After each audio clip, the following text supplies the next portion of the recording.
The physical toll of COVID-19 is devastating for everyone it touches, and it's markedly worse in the Black community.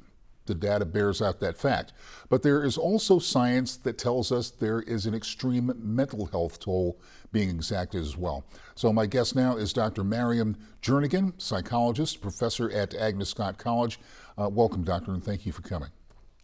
Thank you for having me. Well, there's that new study out by Wellbeing Trust mental health group that says 75,000 Americans could die from substance abuse and suicide directly or indirectly related to COVID-19. And what kills me about that is that it's more than the virus itself has taken in lives. That's the what, but what is the why when it comes to the pandemic? Sure. So this recent study that was released is looking at the psychological implications of, in particular, social and economic decline. So the researchers in relation to COVID-19 were attempting to predict what they refer to as the deaths of despair. And they define those as deaths that are related to increased alcohol use, increased drug use, and suicide completion.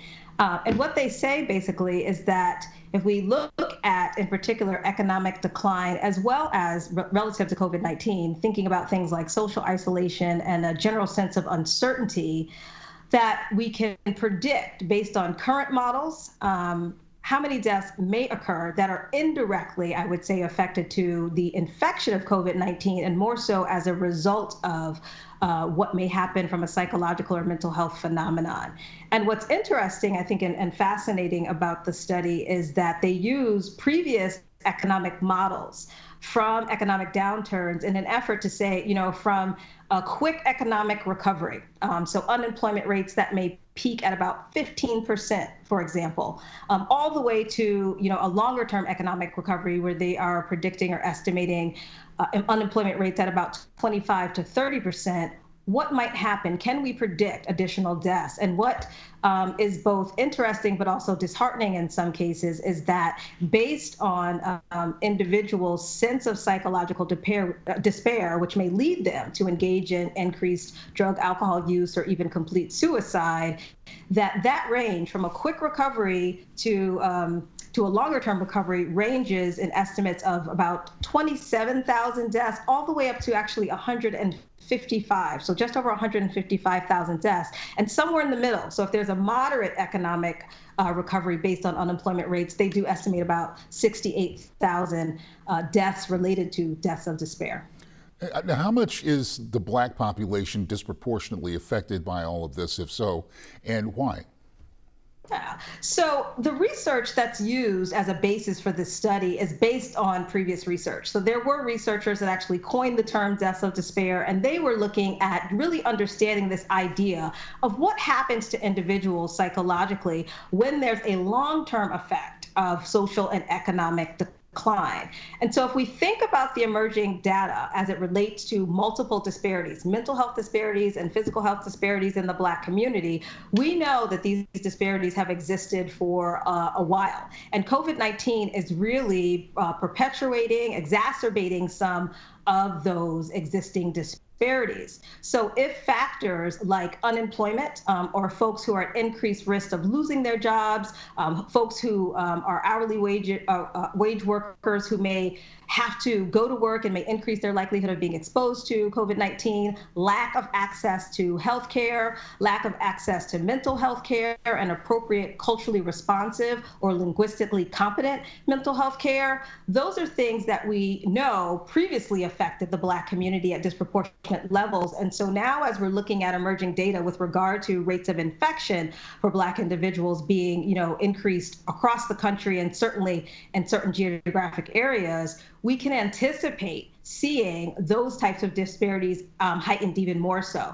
So that access to mental health care in particular is one that's discussed in the findings of the report as being critically important. Now, there are healthcare deserts in many Black communities. We know that, where hospitals aren't available, emergency rooms aren't available. Does the same go for mental health care and the availability? Absolutely. I think the study attempts to begin to look at some of the geographic differences, and I think that they make several really good important points. And I think based on my own experience as a psychologist, again, access to mental health care is really varied because it's related to just overall access for a lot of folks to health care insurance. And although there have been, pushes to increase the number of individuals that are that have access to health coverage, we know that Black individuals are disproportionately or have higher rates of not having access to that health care, which would cover some mental health services. But it really depends geographically on a state-by-state basis, what providers are available. If you have a particular health insurance, do they take my health insurance? Do I have, for example, with managed care, a deductible? So I found as a practitioner in private practice, along with my colleagues, that there may sometimes be individuals who were seeking mental health services and had access to health care, but because of high deductible plans that they were unaware of, they would have to pay out of pocket for those services before their health insurance might actually kick in. So it's not just an issue of, do I have health insurance to cover my visits or not? There are also other barriers to thinking about who has access to care. In addition to that, we know that not all care is created equal. So in the same way that we've been investigating healthcare disparities based on interactions with healthcare providers from a physical health perspective, we also know that there's an issue with regard to culturally competent, culturally responsive, and again, linguistically responsive mental health care services. And I think that exists in highly populated areas, and it also exists, in your more rural areas where you have Black individuals that may also live. All right, Dr. Maryam Jernigan, thank you so much for your help, psychologist and professor at Agnes Scott. Thank you. Please come back again. I know we're going to be needing your help in the future. I would love to. Absolutely. Thank you for having me. Thank you. Be safe.